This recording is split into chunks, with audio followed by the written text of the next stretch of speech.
how does the U.S. navigate this picture we're seeing right here of the two men? Oh, I think the most important thing will be to see what's behind the scenes. So what are they going to agree upon? Because obviously, we know what Putin wants, which is, ammunition, missiles, et cetera, for Ukraine. But what is really concerning, I think, for the United States is what does North Korea want from Russia?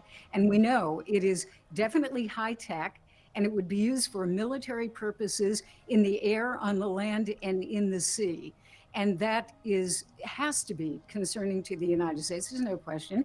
And so what they're trying to figure out is, how far does this go? What will Putin give to North Korea that could threaten the United States, not to mention Asia? Yeah, because Steve, people I may not remember at this point, for a long time, Russia was kind of on board with trying to keep North Korea from becoming a nuclear power. All those international agreements to sort of limit them, Russia was part of. That doesn't seem like it's going to be very operative going forward. Oh, No, totally. not after the I mean, signing this of is this agreement. another. Oh, Oops. sorry. I'm sorry, Steve. Sorry, Jill. Yeah, no, with the signing of this agreement, it entirely changes, the relationship there regionally and certainly with Russia. But it's also an interesting opportunity, I think, because, China provides the vast majority, I think the number is 90% of North Korea's needs. North Korea has now put itself in the position of providing what Russia needs to it, in other words, ammunition for the war against Ukraine. So China is in this position where they can actually exert significant leverage over both Russia and North Korea, which is something that I think the West is probably going to be looking at, because China, of course, has much larger goals, some of which depend on solid market relationships, at least economic relationships with the United States and with Europe. So it could be the United States and Europe might go to China and say, look, you got to weigh in here, because these guys it's looking a little bit strange. Jill?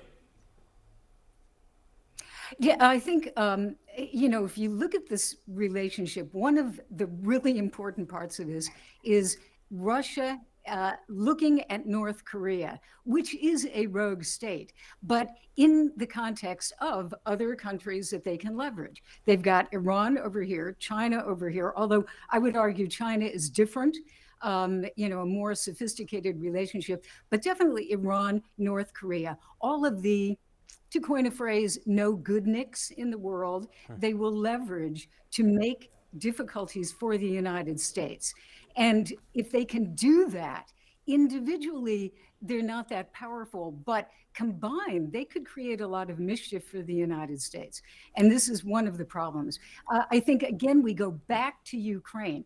I believe that Putin is doing this because he is infuriated by the United States allowing Ukraine to use weapons to hit the Russian mainland. He said, I'm going to retaliate, and I think we're watching it right now.